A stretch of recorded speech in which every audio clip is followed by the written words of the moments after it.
Conceitos em ciências. Eletromagnetismo. Indução eletromagnética.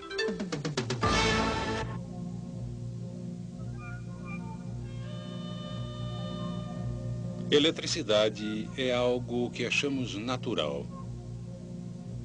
Todos sabemos o que fazer com ela. Ligar isto, aquilo.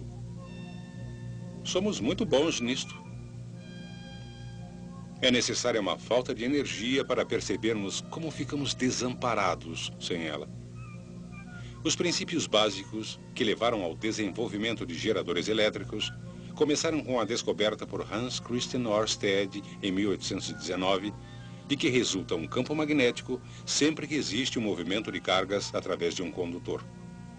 10 anos mais tarde, em 1830, a possibilidade de um campo magnético poder gerar uma corrente em um condutor se tornou realidade.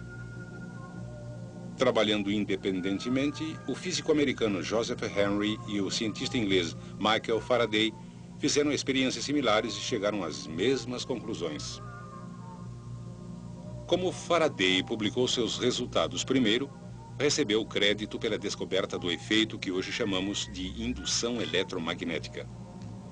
A experiência de Faraday envolve um anel de ferro e 2 bobinas de fio isolado. A bobina primária é conectada a uma bateria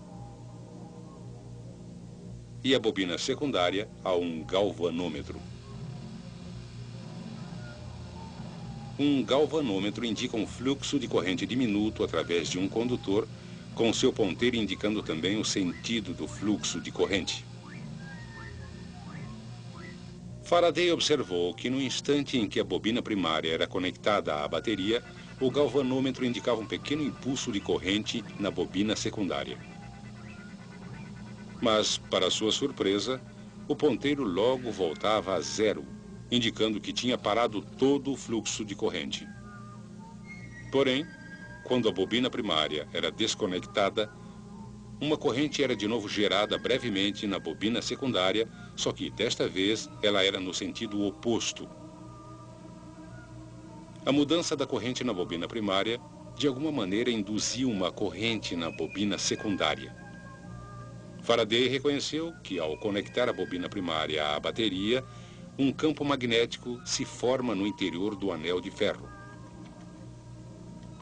Quando o campo aumenta dentro do anel, ele induz uma corrente que flui através da bobina secundária.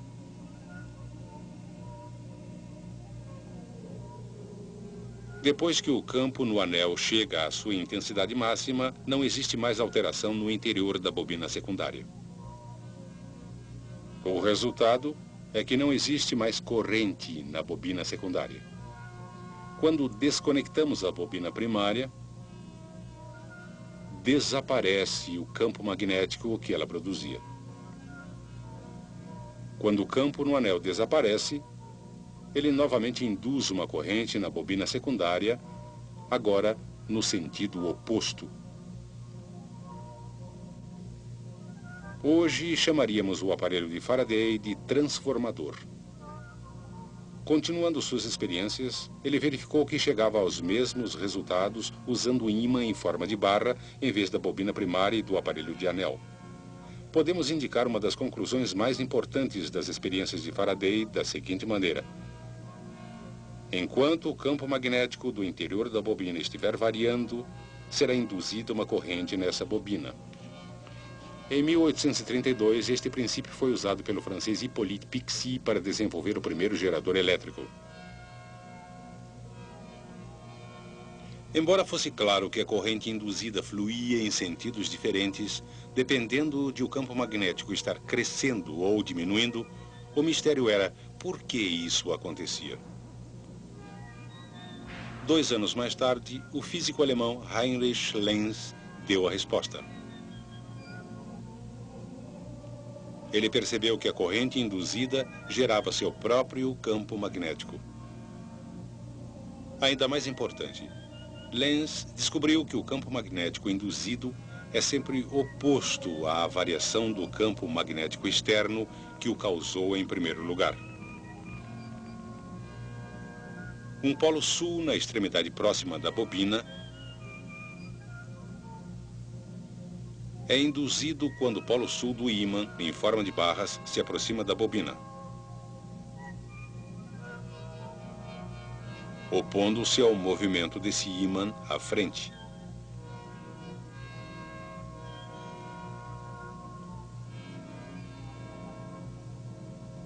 A beleza dessa sua descoberta, hoje conhecida por Lei de Lenz, é que podemos agora identificar ambos os polos do campo induzido. E podemos aplicar a regra da mão esquerda a bobinas para determinar o sentido da corrente induzida. Lembre-se que o polegar aponta o polo norte e os dedos apontam o sentido do fluxo de corrente.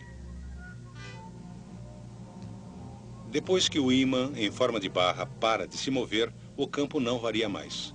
Assim, não haverá corrente induzida e, portanto, nenhum campo magnético.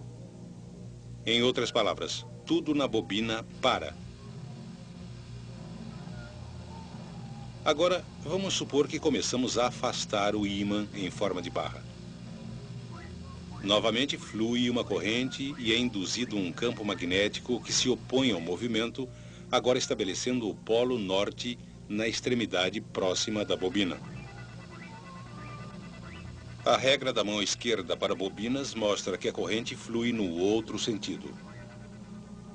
Hoje em dia, os princípios de Faraday e Lenz são aplicados na geração de eletricidade.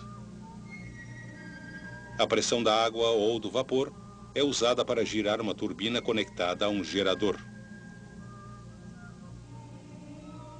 Em sua forma mais simples, um gerador é uma armadura, consistindo de uma bobina de fio ao redor de um núcleo de ferro que gira no interior de um campo magnético.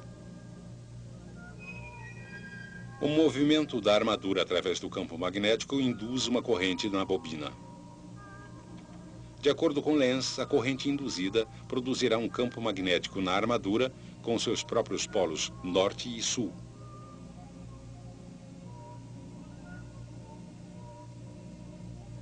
Este campo exercerá oposição ao movimento da armadura através do campo magnético externo.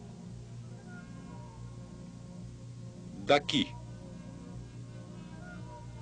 até ali, essa extremidade da armadura será o polo norte. Assim, no topo, quando a armadura gira, essa atração se opõe ao movimento, afastando-se do polo sul,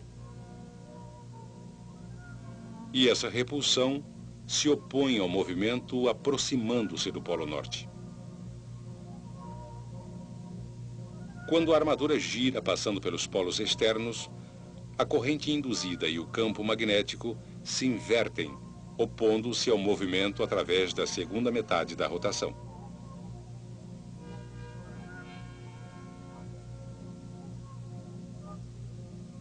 Novamente, a corrente induzida e o campo magnético se invertem quando a armadura passa pelos polos externos.